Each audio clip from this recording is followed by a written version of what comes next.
आप देख रहे हैं अल्फा डिफेंस हिंदी में आपका स्वागत है। आज के इस वीडियो में हम लोग बात करेंगे इंडियन नेवी के एक इंटरेस्टिंग प्रोग्राम के बारे में। रिसेंटली इंडियन नेवी ने एक काफ़ी इंटरेस्टिंग प्रोग्राम इनिशिएट किया है और इस प्रोग्राम के तहत इंडियन नेवी के पास में वो क्षमता आएगी जिसके कारण इंडियन नेवी काफ़ी कम नोटिस पर किसी भी देश की सैटेलाइट उड़ा सकती है, मतलब डिस्ट्रॉय कर सकती है। आप सभी को याद होगा कुछ समय पहले प्रधानमंत्री जी ने देश को बताया था कि भारत के पास में वो क्षमता आ चुकी है कि अब भारत किसी भी देश की सैटेलाइट को उड़ा सकता है और मिशन शक्ति के दौरान भारत ने ये कैपेबिलिटी डेमोस्ट्रेट भी की थी। हालांकि इस डेमोस्ट्रेशन के दौरान डीआरडीओ के साथ साथ इस प्रोग्राम के साथ इसरो भी जुड़ा हुआ था और टारगेट सैटेलाइट का ट्रैकिंग डेटा इसरो ने डीआरडीओ को प्रोवाइड किया था। लेकिन अब इंडियन नेवी की तरफ से जो प्रोग्राम इनिशिएट किया गया है उसके साथ इंडियन नेवी के पास में बहुत ही कम नोटिस पर किसी भी देश की सैटेलाइट को बड़ी ही आसानी से डिस्ट्रॉय करने की क्षमता आ जाएगी। इंडियन नेवी की तरफ से इस प्रोग्राम को नाम दिया गया है satellite tracking visualisation and orbital path pass prediction system. ये एक कॉम्प्रिहेंसिव सिस्टम होगा जो अलग अलग सेंसर से आ रहे रियल टाइम डेटा को आर्टिफिशियल इंटेलिजेंस और मशीन लर्निंग की मदद से कंटिन्यूअसली मॉनिटर करेगा। साथ ही साथ प्रिडिक्टिव मॉडलिंग का प्रयोग करके एनिमी सैटेलाइट के फ्यूचर लोकेशन के कोऑर्डिनेट भी ये सिस्टम रियल टाइम में प्रोवाइड कर सकेगा। इस सिस्टम के अंदर एक डेटाबेस भी क्रिएट किया जाएगा जिसमें स्पेस में मौजूद सारी सैटेलाइट्स का डेटा होगा। इस रिपोजिटरी में launch parameters, payload, trackable parameters और ऑर्बिटल पाथ प्रेडिक्शन सब कुछ इंक्लूड किया जाएगा। इनफैक्ट इसमें जाने वाला एनालिटिकल इंजन सैटेलाइट के हिस्टोरिकल मूवमेंट को भी ध्यान में रखते हुए जो प्रपोज चेंजेस होंगे उनको भी प्रिडिक्ट करने की क्षमता रखेगा। इंडियन नेवी की तरफ से इस सिस्टम को लेकर एक और इंटरेस्टिंग चीज की जा रही है जिसके वजह से यह सिस्टम पूरी तरीके से हैक प्रूफ हो जाएगा। यह सिस्टम किसी भी प्रकार से इंटरनेट से कनेक्टेड नहीं रहेगा।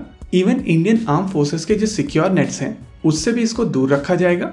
ये पूरी तरीके से एक स्टैंड अलोन यूनिट होगी जिसका काम स्पेस में मौजूद सारी सैटेलाइट्स को कंटिन्यूअसली ट्रैक करना होगा और प्रिडिक्टिव मॉडल्स का प्रयोग करके इनके फ्यूचर कोर्स को डिसाइड करना होगा।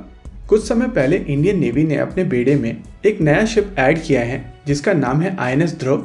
ये एक रिसर्च वेसल है जिसकी मदद से इलेक्ट्रॉनिक इंटेलिजेंस गैदर की जाएगी और साथ ही साथ ये शिप मिसाइल्स और सैटेलाइट्स को ट्रैक करने की क्षमता रखेगा।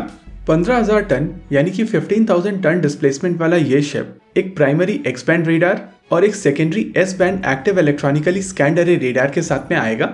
इस शिप को लेकर ज्यादातर चीजें काफी सीक्रेटिव रखी गई हैं। इनफैक्ट इसकी कमीशन सेरेमनी को भी काफी हद तक सीक्रेट रखा गया था। मोस्ट लाइकली इस सिस्टम को STV-OP3 सिस्टम के साथ में इंटीग्रेट किया जाएगा और ये दोनों चीजें मिलकर रियल टाइम सैटेलाइट मॉनिटरिंग करेंगी। आईएनएस ध्रुव के अलावा इंडियन नेवी एक और सिस्टम के ऊपर काम कर रही है और इस सिस्टम का नाम है आईएनएस अन्वेष। ये भी एक मिसाइल रेंज इंस्ट्रूमेंटेशन शिप होगा जिसकी मदद से Indian navy ballistic missile tracking और इंटरसेप्शन के साथ साथ सैटेलाइट किलिंग जैसे रोल्स भी कर सकेगी। एक मोमेंट के लिए आप पॉज लीजिए और इस सिस्टम को विजुअलाइज कीजिए। आपके पास में एक ऐसा सिस्टम है जो कंटिन्यूअसली दुनिया की सारी सैटेलाइट्स को मॉनिटर करेगा और उनके पाथ को भी प्रिडिक्ट करेगा कि फ्यूचर में वो कहां पर होने वाली हैं।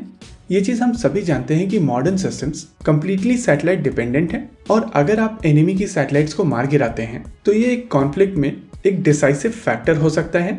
इंडियन नेवी के tracking ship, anti satellite weapons और ये real time satellite monitoring system जब एक क्लोज लूप में काम करेंगे तो इसका जो डिटरेंस क्रिएट होगा वो भी खुद में काफी ज्यादा सिग्निफिकेंट होगा और ये कैपेबिलिटी एक पोटेंशियल कॉन्फ्लिक्ट को पूरी तरीके से पहले से ही दूर करने की क्षमता रखेगी।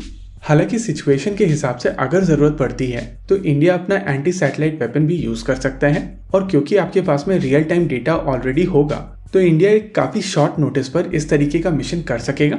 ओवरऑल ये एक बहुत सिग्निफिकेंट स्टेप है और इस प्रोजेक्ट के बाद में इंडियन नेवी को जो क्षमता मिलेगी वो स्ट्रैटेजिक टर्म में भारत के लिए बहुत ज्यादा सिग्निफिकेंट होगी।